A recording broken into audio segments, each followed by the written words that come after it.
Assalamualaikum warahmatullahi wabarakatuh. Hamzah bin Abdul Muthalib adalah sahabat sekaligus paman Nabi Muhammad SAW yang dikenal teguh dan berani dalam menegakkan agama Islam. Bahkan karena perjuangannya dalam membela agama Islam, Hamzah bin Abdul Muthalib dijuluki sebagai singa Allah. Menurut riwayat, Hamzah memutuskan memeluk agama Islam setelah melihat kaum musyrikin melempar kotoran unta ke kepala Muhammad SAW.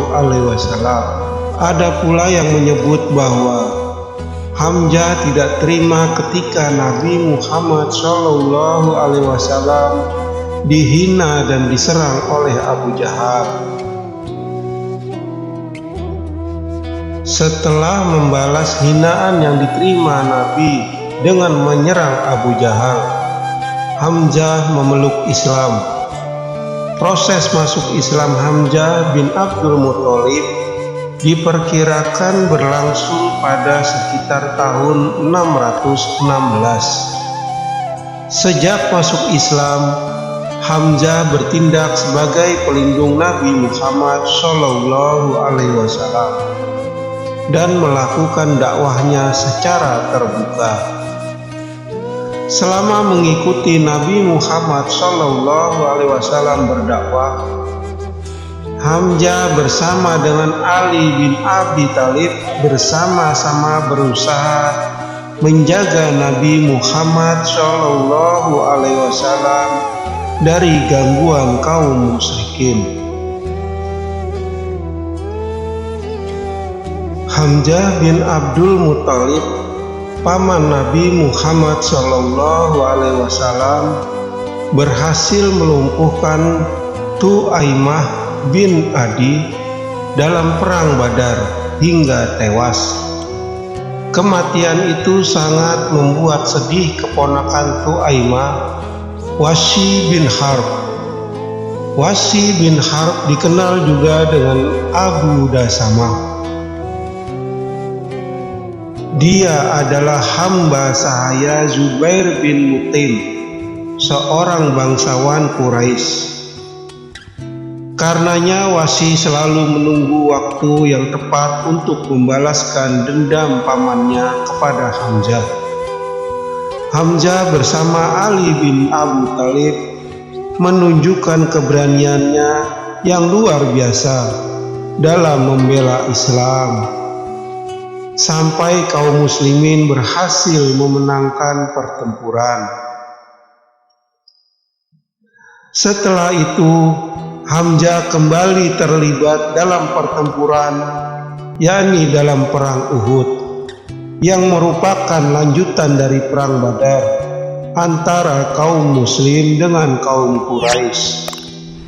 Dalam pertempuran yang berlangsung pada 625 ini, kaum Quraisy membawa lebih 3.000 pasukan yang terdiri atas 200 pasukan berkuda, 700 pasukan unta, dan pasukan pejalan serta pemanah.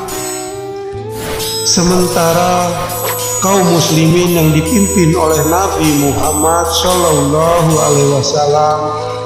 membawa sekitar 1.000 pasukan gabungan dari umat Islam di Madinah.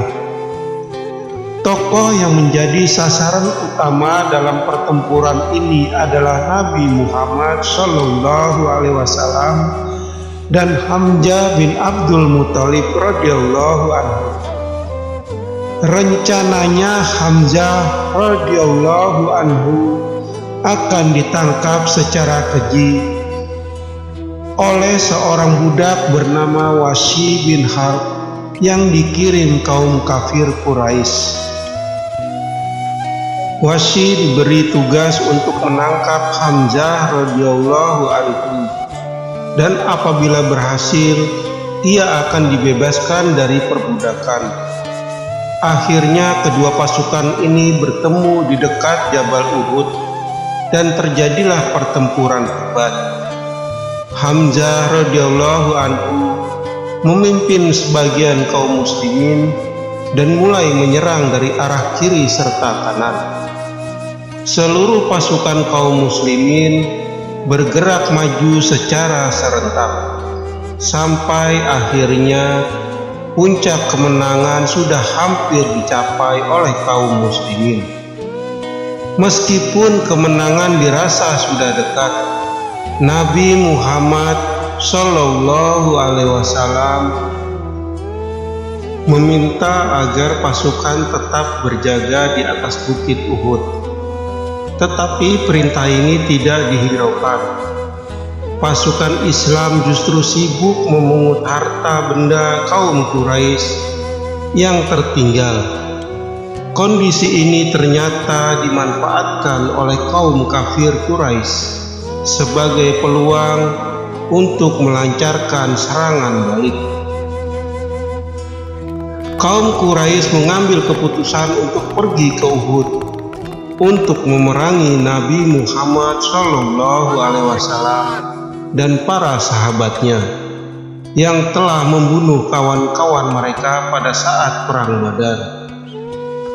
Terbentuklah sebuah pasukan besar yang dipimpin oleh Abu Sufyan bin Harb. Abu Sufyan memutuskan untuk mengikut sertakan para wanita yang keluarga mereka telah terbunuh dalam perang Badar untuk menggelorakan semangat prajurit dalam berperang. Mereka ditempatkan di samping laki-laki untuk mencegah mereka agar tidak melarikan diri. Di antara para wanita yang pertama-tama mendaftarkan diri adalah Hindun binti Utbah, istri Abu Sufyan bin Harb. Ayahnya Utbah bin Rabah dibunuh oleh Ubaidah bin Harits. Pamannya Saibah bin Rabi'ah tewas di tangan Hamzah radhiyallahu anhu, dan saudaranya Al-Walid bin Utbah mati di tangan Ali bin Abi Thalib. Semuanya tewas di medan perang Badar. Karena itu, dendam Hindun sangat besar terhadap kaum muslimin, terutama Hamzah bin Abdul Muthalib. Wasi yang seorang budak membuat perjanjian dengan tuannya yang akan dibebaskan jika berhasil membunuh Hamzah bin Abdul Muthalib. Wasi pun setuju dengan perjanjian tersebut. Ia segera mengambil lembingnya dan berangkat bersama-sama dengan pasukan Quraisy. Ia berada di belakang pasukan bersama para wanita karena ia tidak terlalu mahir berperang.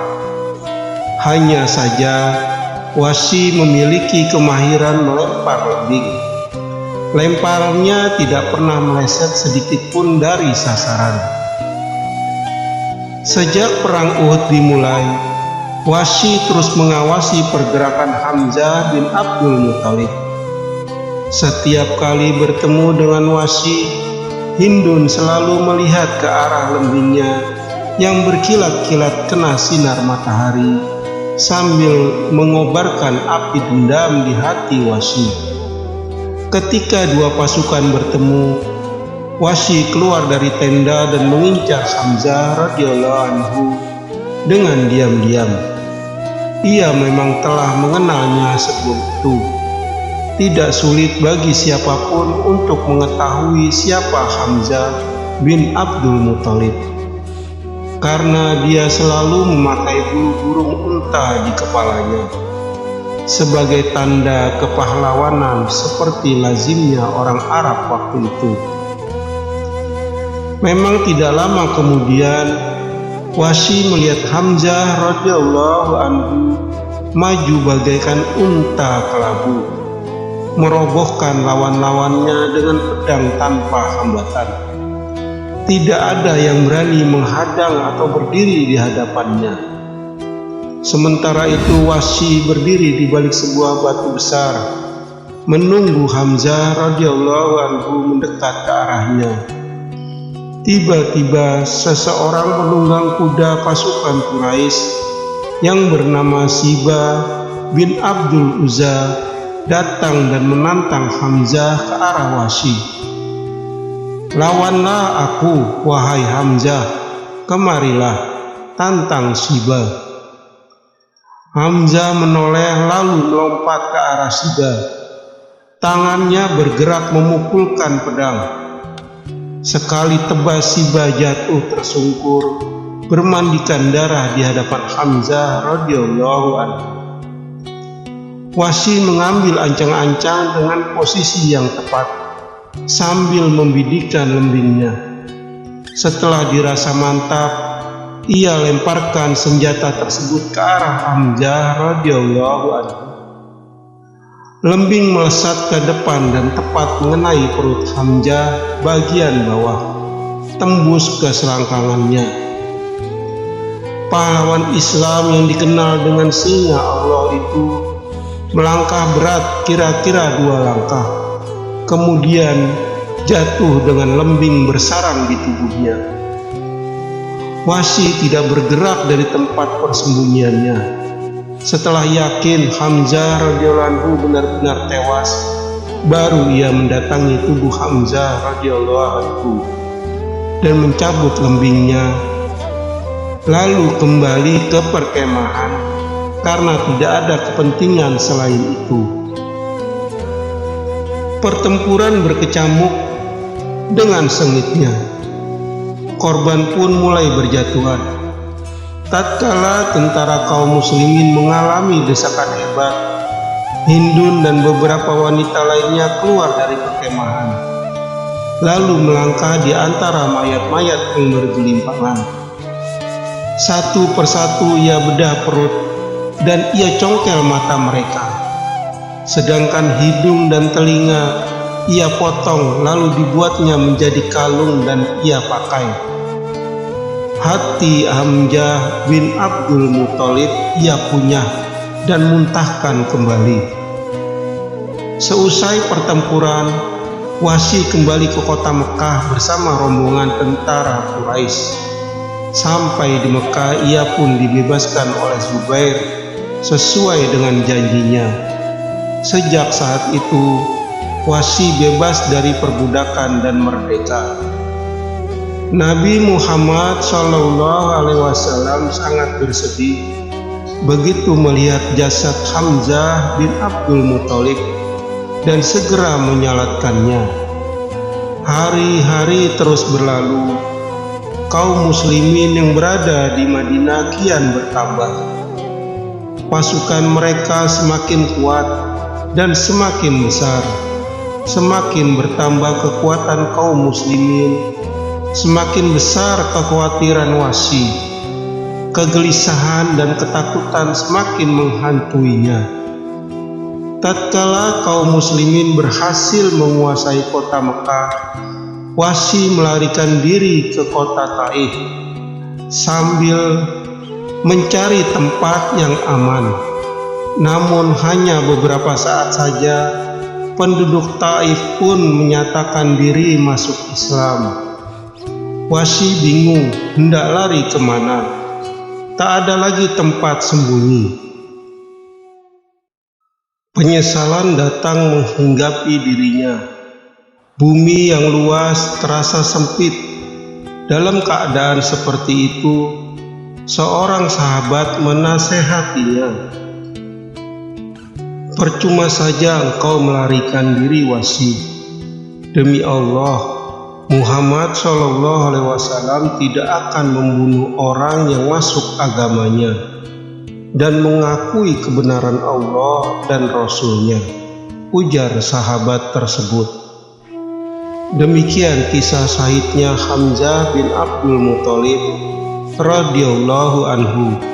Semoga kisah ini menambah keimanan kita kepada Allah SWT dan Rasulullah SAW. Amin. Wassalam.